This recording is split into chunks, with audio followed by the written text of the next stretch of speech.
ভর্তা লাভার তাদের জন্য আজকে নিয়ে চলে এসেছি বরবটির মজাদার একটা ভর্তার রেসিপি। আশা করি অনেক বেশি ভালো লাগবে। ধোয়া ওঠা গরম ভাতের সাথে যদি এরকম একটা ভর্তা থাকে তাহলে কিন্তু কোনো কথাই নেই। ভর্তা বানানোর জন্য বন্ধুরা আমি নিয়ে নিয়েছি এখানে পেঁয়াজ নিয়েছি, রসুন নিয়েছি, তারপর নিয়ে নিয়েছি এখানে আমি ভর্তার যে মেইন জিনিস সেটা হচ্ছে এখানে আমি তিল নিয়ে নিয়েছি। তিল দিয়ে আজকের মজাদার এই ভর্তার রেসিপিটা বানিয়ে দেখাবো। আশা করি তোমাদের কাছে অনেক বেশি ভালো লাগবে। ভালো লাগলে ভিডিওটা লাইক কমেন্ট শেয়ার করতে ভুলবে না। আসসালামু আলাইকুম বন্ধুরা, কেমন আছেন? আশা করি যে যেখানে আছেন সবাই অনেক বেশি ভালো আছেন। আলহামদুলিল্লাহ আমিও ভালো আছি। আজকে বরবটিগুলোকে আমি কিন্তু অফিস কিনা আগে থেকে বেছে নিয়েছি। এখানে আমি 250 গ্রাম বরবটি নিয়েছি। তোমরা চাইলে আরো বেশি নিতে পারো। এখানে বরবটির কিন্তু অনেক দাম বন্ধুরা, এখন 150 করে বরবটির কিলো। তো আমি নিয়ে নিয়েছি বরবটিগুলোকে আমি খুব ছোট ছোট করে কেটে নিচ্ছি। দেখতে পারতেছো মিডিয়াম কাট দিচ্ছি। তোমরা চাইলে আরো বড় করে নিতে পারো। যেহেতু আমি বাটাবাটি ঝামেলা ছাড়াই আজকের ভর্তাটা বানাবো, একদম সহজ উইতে যে কোনো কেউ এই ভর্তাটা বানিয়ে নিতে পারবে। যারা ভর্তা লাভার তাদের জন্য একদম প্রিয় একটা ভর্তা বলতে পারো। রোজ রোজ একঘেয়েমি ভর্তা খেতে যখন অনীহা চলে আসবে তখন এরকম ভিন্নভাবে ভর্তাটা করে খাও, খেতে কিন্তু অসাধারণ লাগবে বন্ধুরা। এই পর্যায়ে আমি বরবটিগুলো দেখতে পারতেছো কেটে নিলাম। বরবটিগুলোকে উঠিয়ে নিচ্ছি আমি একটা বাটিতে। আর বন্ধুরা ভিডিও শুরুতে একটা লাইক দিয়ে ভিডিওটা কন্টিনিউ করো, ভিডিওটা স্কিপ করবে না।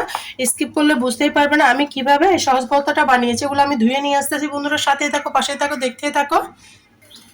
বন্ধুরা বরবটিগুলো আমি এক সাইডে রেখে দিয়েছি। এই পর্যায়ে আমি পেঁয়াজগুলো কেটে নিব।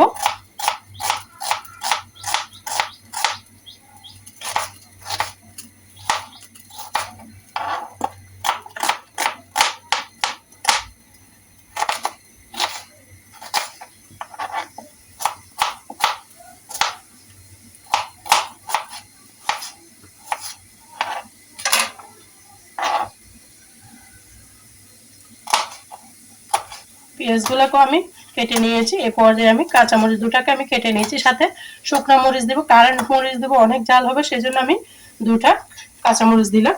এই পর্যায়ে ভর্তাগুলো বানানোর প্রসেসে চলে যাব, দেখতেই থাকো। দেখো বন্ধুরা এখানে আমি একটা প্যান বসিয়ে দিয়েছি, প্যানটা গরম হয়ে গিয়েছে। দিয়ে দিব আমি যে তিলগুলো রেখেছি সেগুলো দিয়ে দিচ্ছি। তিল দিয়ে ভর্তা বানালে একদম মুখে স্বাদ লেগে থাকবে। আমি অনেকবার বানিয়েছি, আজকে তোমাদের সাথে শেয়ার করে দিয়েছি। তোমরা এভাবে ভর্তাটা বানিয়ে খাও। আর প্লিজ প্লিজ বন্ধুরা আমার চ্যানেলে যদি নতুন বন্ধু হয়ে থাকো আমার চ্যানেলটা আমাকে ভালোবেসে সাবস্ক্রাইব করে দেওয়ার অনুরোধ রইল। পাশে থাকা বেল বাটনটি অন করে দাও যেন ভিডিও দেওয়ার সাথে সাথে নোটিফিকেশনটা সবার আগে তোমাদের মাঝে পৌঁছে যায়। নতুন বন্ধু পুরাতন বন্ধু সবাইকে অসংখ্য ধন্যবাদ। দেখো বন্ধুরা তিলগুলোকে সুন্দর করে আমি তেলে নিচ্ছি।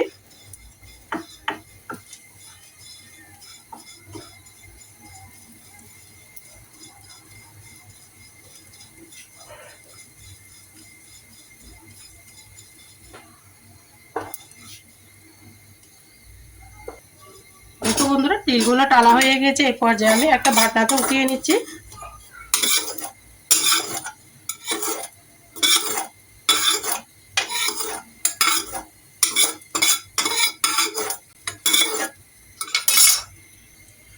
তিলটাকে আমি উঠিয়ে নিয়েছি, এখানে দিয়ে দিচ্ছি খুবই সামান্য পরিমাণে রান্নার রেগুলার সয়াবিন তেল।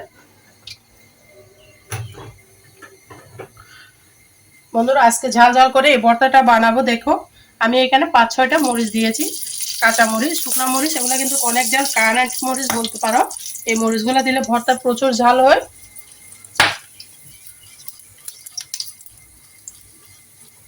আমি উঠিয়ে নিব। মরিচগুলো ভাজা হয়ে গিয়েছে দেখতে পারতেছো।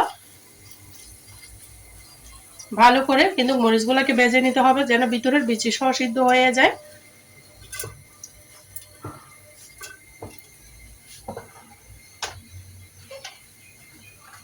এই পর্যায়ে অ্যাড করে দেবো পেঁয়াজগুলো। পেঁয়াজগুলোকে সুন্দর করে ভেজে নিব।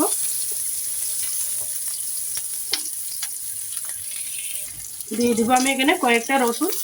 রসুনটা দিয়ে ভাজা ভাজা করে নিব।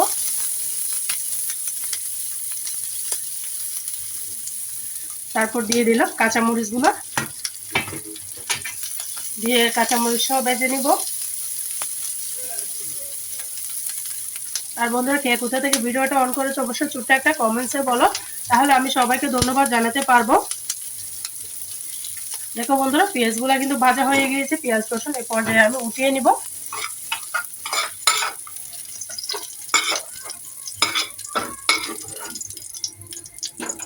সব মরিচ আর পেঁয়াজ উঠিয়ে নিয়েছি, দেখতে পারতেছো।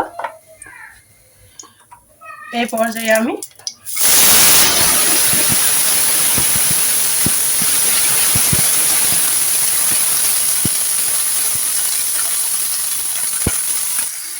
দেখো বন্ধুরা ভেন্ডিগুলো বরবটিগুলো আমি দিয়ে দিয়েছি।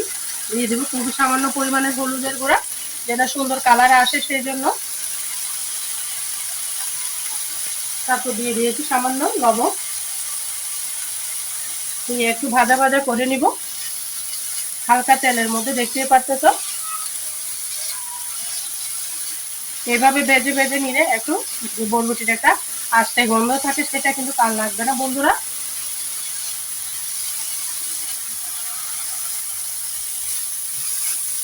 এই পর্যায়ে দিয়ে দিচ্ছি আমি পানি, খুবই সামান্য করে পানি দিয়েছি, দেখতে পারতেছো। বেশি পানি দিলে সবজির টেস্টটা কিন্তু নষ্ট হয়ে যায়, তাই অল্প করে পানি দিয়েছি। ঢাকনা দিয়ে রেখে দিব আমি, ঢাকনা দিয়ে রেখে দিলাম। এবার অন্য প্রসেসগুলো আমি করে নেব, দেখতে থাকো। দেখো বন্ধুরা আমি বাটনার সাহায্যে তিলটাকে সুন্দর মতো বেটে নিচ্ছি। তোমরা চাইলে ব্লেন্ডার করে নিতে পারো বা শিলপাটাতে বেটে নিতে পারো, তবে আমি বাটনাতে একদম মিহি করে বেটে নিব, দেখতে পারতেছো। দেখো বন্ধুরা সুন্দর করে মিহি করে আমি বেটে নিয়েছি। খুব সুন্দর একটা স্মেল আসতেছে যখনই আমি এগুলো পিষনো দিয়ে পিষতেছি, তখনও সুন্দর একটা ঘ্রাণ আসতেছে বন্ধুরা। দেখো এই পর্যায়ে আমি চুলাতে চলে যাচ্ছি। দেখো বন্ধুরা পানিগুলা শুষে নিয়েছে, দেখতে পারতেছো। বরবটিটা সিদ্ধ হয়ে গিয়েছে। অল্প করে পানি দিবা, তাহলে সবজির কালার পুষ্টিগুলো সবকিছু কিন্তু বজায় থাকবে। এগুলো আমি এই পর্যায়ে ভালো করে টেনে নেব। ধোয়া ওঠা গরম ভাতের সাথে এরকম ভর্তা থাকলে আর কিছু লাগবে না, শুধুমাত্র ভর্তা দিয়ে কিন্তু এক থালা ভাত খাওয়া হয়ে যাবে বন্ধুরা। দেখো বন্ধুরা আমি উঠিয়ে নিব, টালা হয়ে গেছে। চুলার আগুনটা আমি বন্ধ করে দিলাম।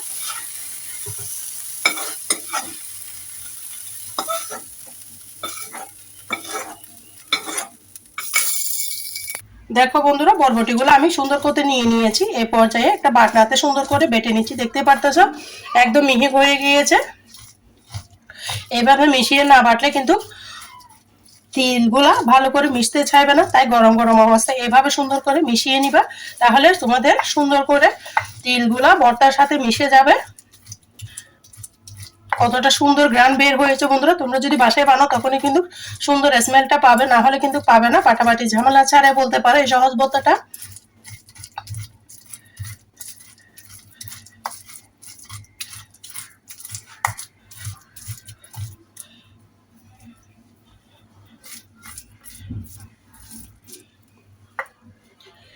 এই পর্যায়ে আমি রসুন আর পেঁয়াজগুলোও নিয়ে নিচ্ছি একসাথে।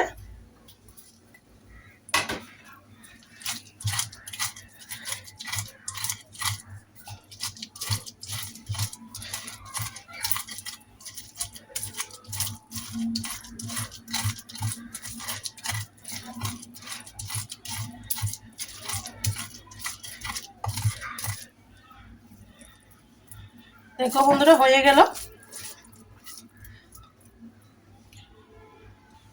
দেখো বন্ধুরা শুকনো মরিচগুলো নিয়ে নিয়েছি। এখানে আমি লবণ নিয়ে নিয়েছি, সামান্য লবণ দিয়ে করলে আর হাতটা জ্বালা পোড়া করবে না।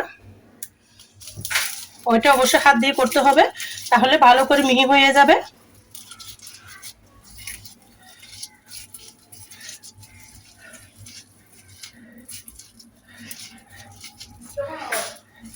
দেখো সুন্দর করে আমি মিশিয়ে নিয়েছি। এই পর্যায়ে সবকিছু ডলে নিচ্ছি।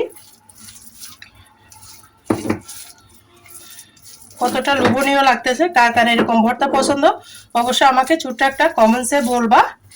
এক থালা ভাত কিন্তু এটা দিয়ে খাওয়া হয়ে যাবে, আর কিচ্ছু লাগবে না। দিয়ে দিব আমি এখানে সরিষার তেল, আচারের তেল দিলাম, একটু আচারি আচারি ঘ্রাণ আসবে।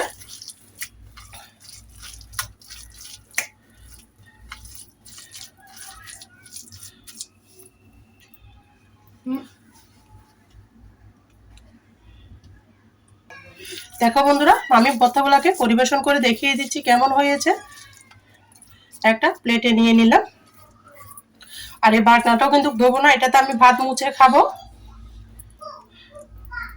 এক ফালি লেবু থাকলে আর কিছু লাগবে না, শুধুমাত্র এটা দিয়ে ভাত খাওয়া হয়ে যাবে। দেখো কতটা লোভনীয় লাগতেছে এই ভর্তাটা। কেমন হয়েছে অবশ্যই ছোট একটা কমেন্টসে আমাকে জানাবে। আর তোমরা যারা এতক্ষণ পর্যন্ত ভিডিও জুড়ে আছো, ভিডিওটা ভালো লাগলে লাইক কমেন্ট শেয়ার করতে ভুলবে না। সবাইকে অসংখ্য ধন্যবাদ। আমার কথার মাঝে ভিডিওর মাঝে যদি কোনো ভুল ত্রুটি হয় সবাই আমাকে ক্ষমার দৃষ্টিতে দেখো।